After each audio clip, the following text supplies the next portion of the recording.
All right. Assalamualaikum warahmatullahi wabarakatuh and good morning. Welcome back to our next lecture. So hopefully you have got enough time to loosen your muscle a bit and prepare your cup of tea or coffee in front of you so that you don't fall asleep. So much more to absorb. So without further ado, I'd like just pass back the session to Associate Professor Dr. Azmi. Over to you, Prof. Thank you very much, Mr. Jefferson. As mentioned by your friend just now, it is a lot to take in one sitting, but I'm sorry to say the torture will continue. Okay, I'm going to share the screen again. Okay, okay. First, I just realized that my screen is black right now. Okay, projecting, right click, projecting to Samsung. Okay, much better. Okay. Okay, I'm going back and sharing screen. So I'm sharing the second screen. Okay. Okay, I hope you're seeing what I'm seeing right now. You're supposed to be seeing the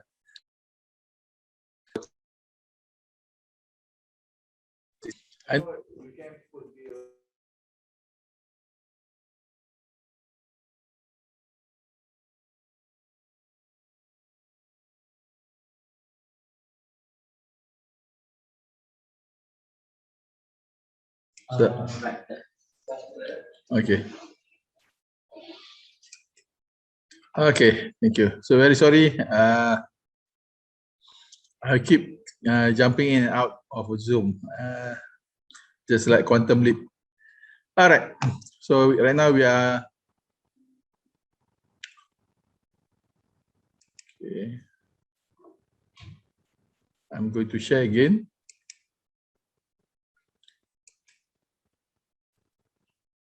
Okay, so I'm now screen sharing. Okay.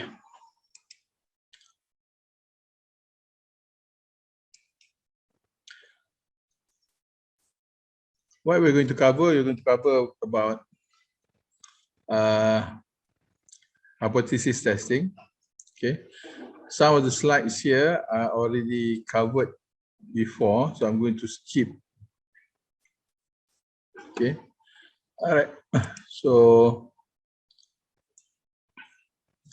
this basic hypothesis testing was initially introduced by Jerzy Neyman and Egon Pearson way back in 1928. Remember the guy who asked about central limit theorem? We have the person who kept on pushing the central limit theorem was Carl Pearson. He also came up with the Pearson correlation. His son is Egon Pearson. So Egon Pearson met with Jerzy Neyman. Jerzy Neyman is a Polish guy. He came to the university, met with Egon Pearson, met with William Seeley-Gosset, and he was asked to come up with a method, an idea, a concept of hypothesis testing. So way back in 1928, 27, there are a few papers, you can look it up. The papers were published 1937, 38, and 29. They met together in France, and they sit down and wrote the paper and had it published. So one thing that they covered was what does it mean to have a non-significant results in a significance test? Can they conclude that a hypothesis is true if you have failed to refute it?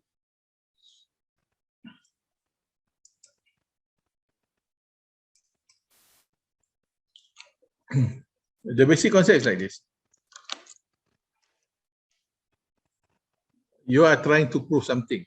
When you're trying to prove something, that is a hypothesis. Yeah. For example, we want to prove that the vaccine helps in protecting you against COVID infection. So therefore, the null hypothesis is the thing that nullify. That's why they call it null hypothesis, nullify.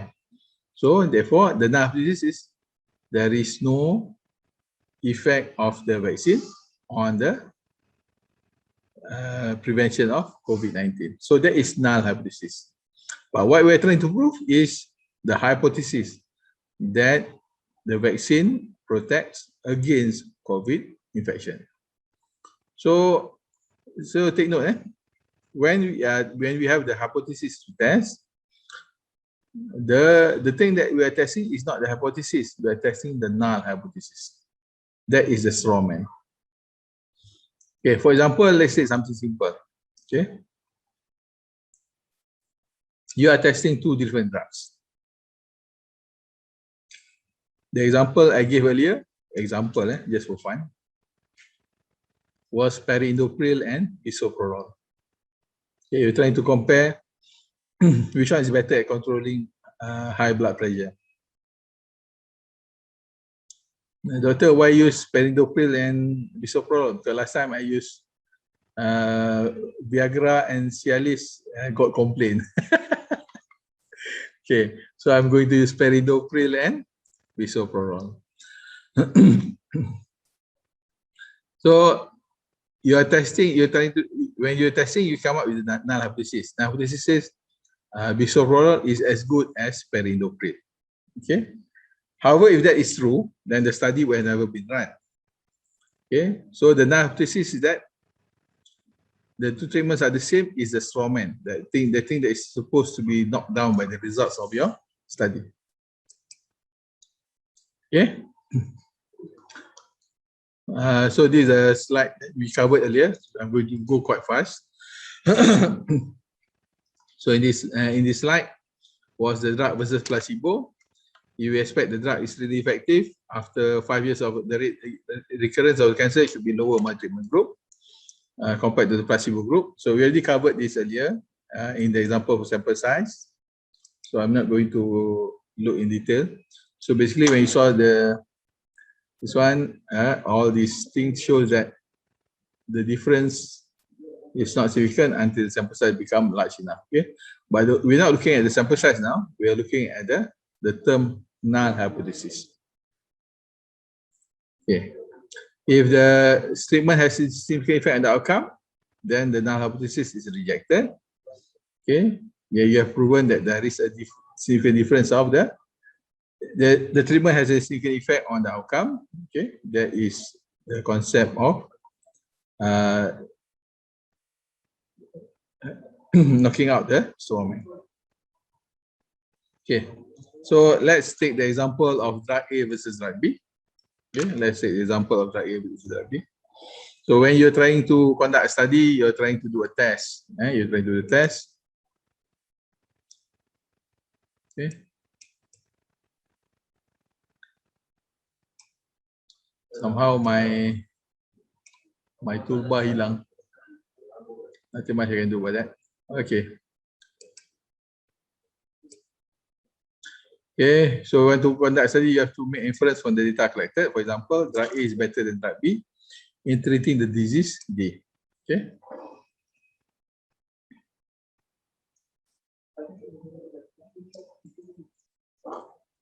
Okay. Right now I'm having a problem with. Sorry, let me settle this one. Okay, next. So if drug A is better than drug B, then the mean of BP drop for drug A should be larger than drug B. For example, we mentioned just now perindopril and bisoprolol. If bisoprolol is better than perindopril, then the BP drop for perindopril should be larger than, sorry, the BP drop for bisoprolol should be larger than perindopril. Okay. If it is for cure, then drug A should have a better cure rate than the drug B. And as mentioned now, when we're testing when we're testing, we're not testing the hypothesis, we're testing the null hypothesis.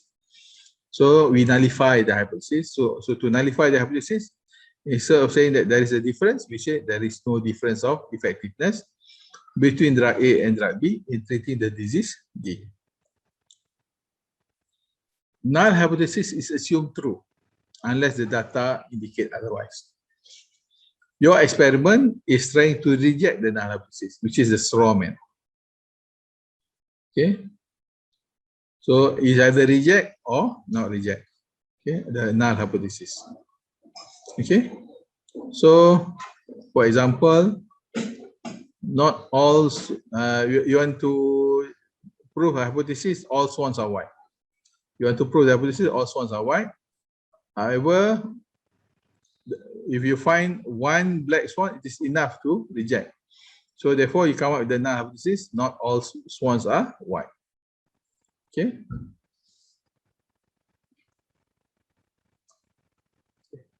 So just for a light-hearted example, you believe that the reindeer can fly. So null hypothesis, you say reindeer cannot fly. So you do the experiment. So what is the experiment? You bring the reindeer into the lift. You take go to the top floor, the 10th floor, and you throw the reindeer off the roof onto the area near the emergency department. Okay.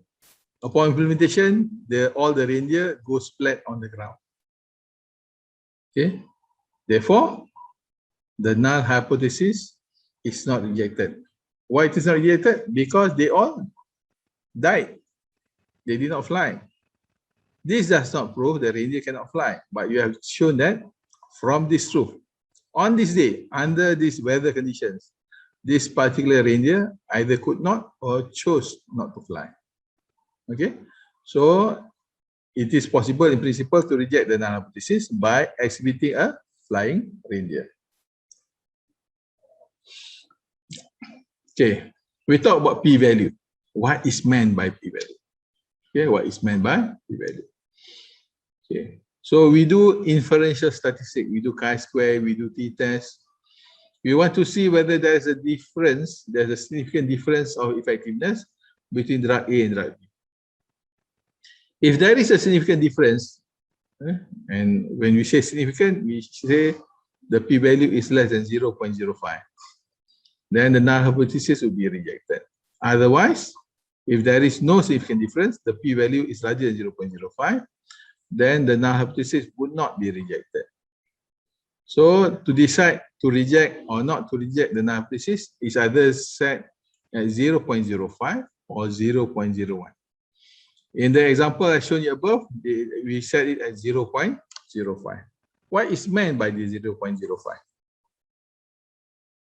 Okay, so confidence interval 1 minus the level of significance.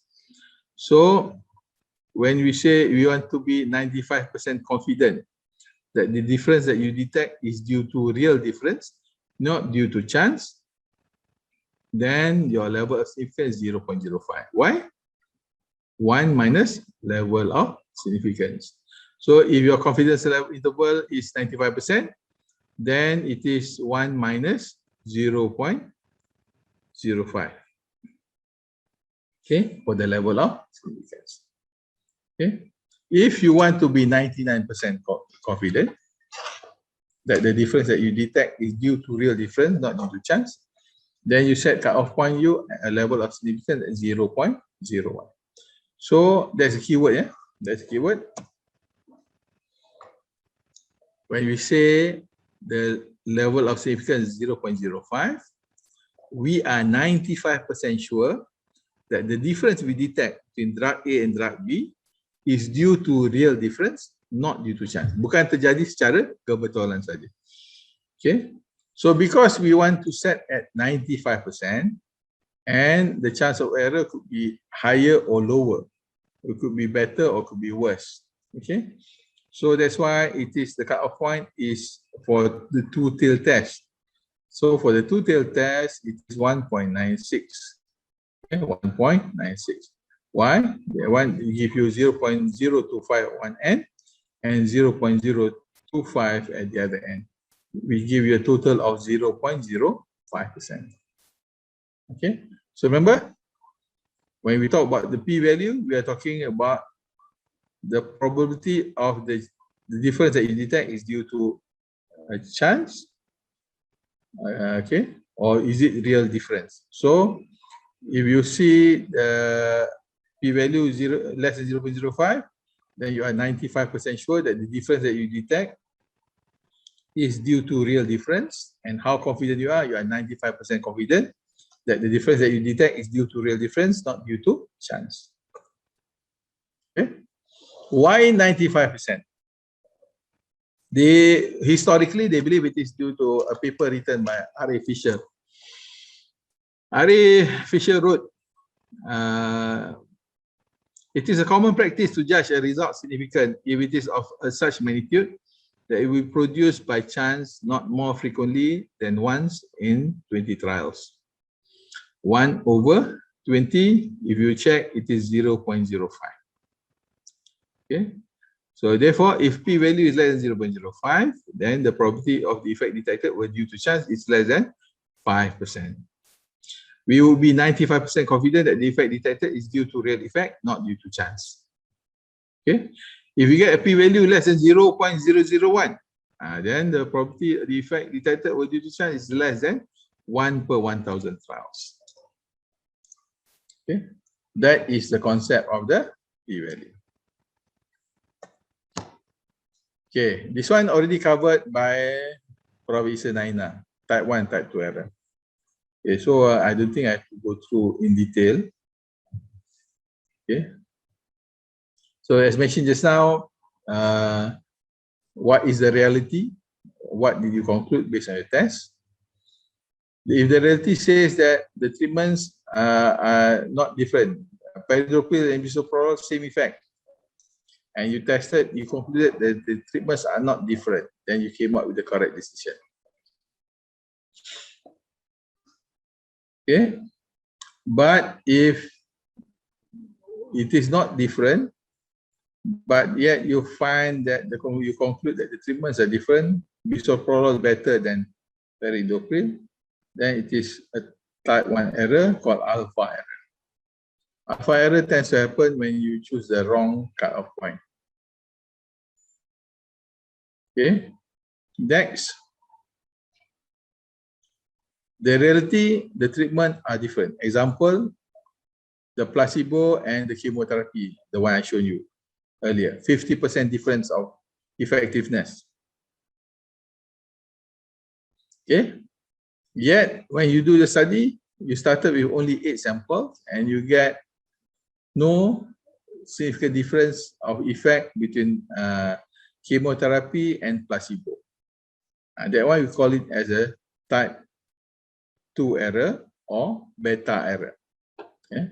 As you all seen earlier, as I showed, it is due to inadequate sample size. So beta error is due to inadequate sample size. Okay. If you concluded correctly that the treatments are different and the reality is really different, then you have made the correct decision. So that is the concept that Professor Nana is trying to show that day. Same thing. So I mentioned, so type 1 error, as mentioned just now, it could be to inappropriate choice of alpha, the level of significance. Okay, so here's the explanation. If you have multiple comparison and you got doing t-test one after another, then it is not really accurate because there's inflated error, and inflated error is increased by 10%. Therefore, you have to adjust the p-value so that it is reflective of the increase of type 1 error. Type 2 error, we already explained, when the sample size is too small. Here is a study done by one of the students in anesthesiology department, Dr. Kamarudin, previously the Vice Chancellor of UMS. Okay, so you can see the sample size quite small, and it seems as though the placebo here in this case the cocktail and patidine has no difference of effect. The p-value is 0.136. Therefore, there's no difference of effect between cocktail and patidine. But when we check, the power is only 32%. The power of study is 32%. As mentioned earlier, for us, we already mentioned power must be at least 80%. So therefore, they don't have enough sample. So by right, they have to increase the sample so that they can get adequate power. Sorry.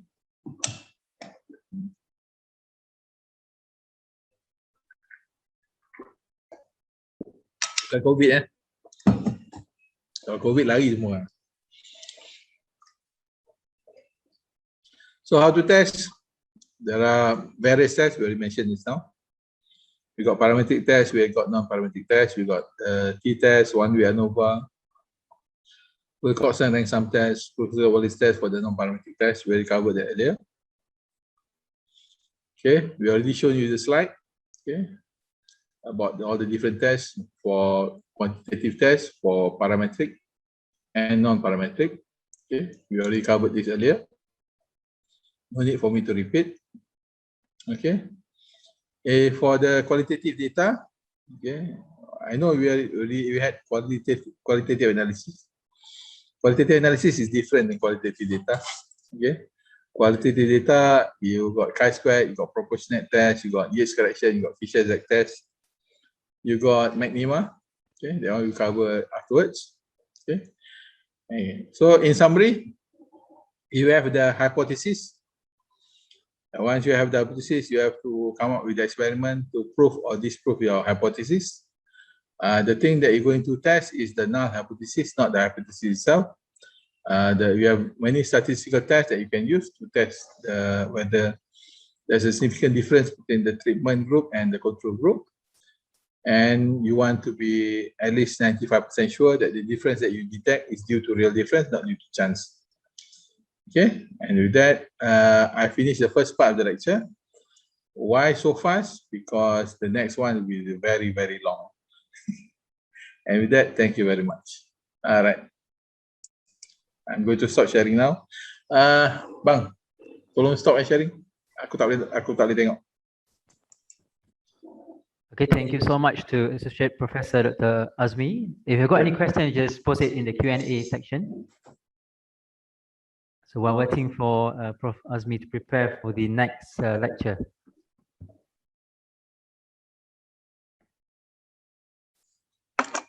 Right, so we have got one question, Prof.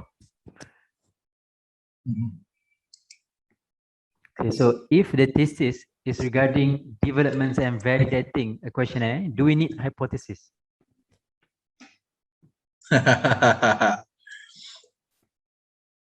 Okay, that's a good one. Okay.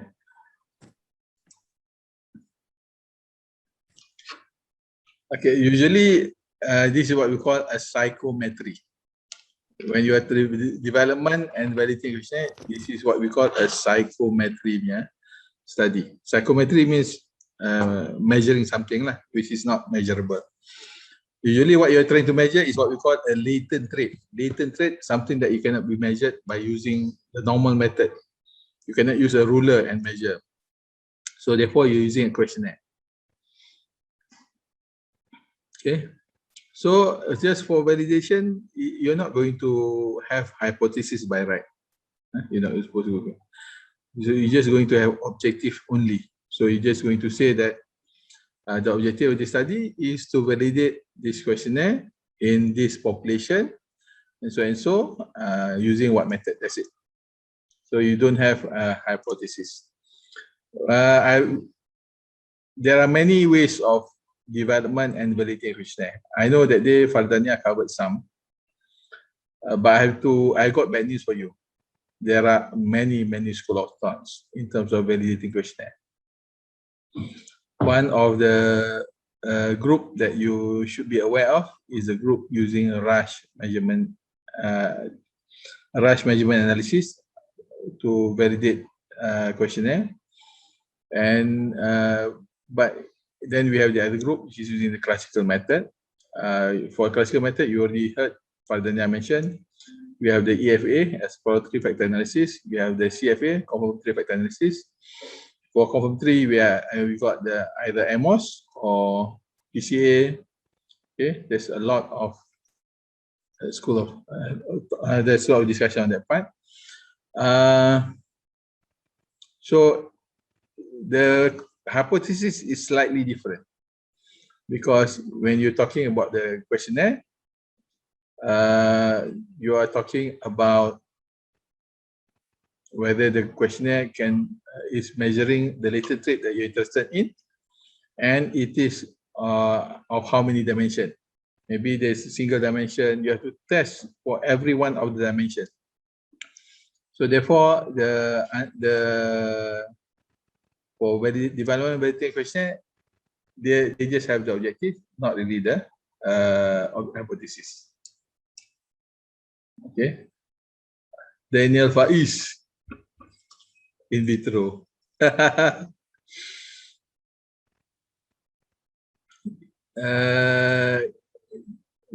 Okay. Azmi, you mentioned that about null hypothesis. Is there an appropriate use for hypothesis?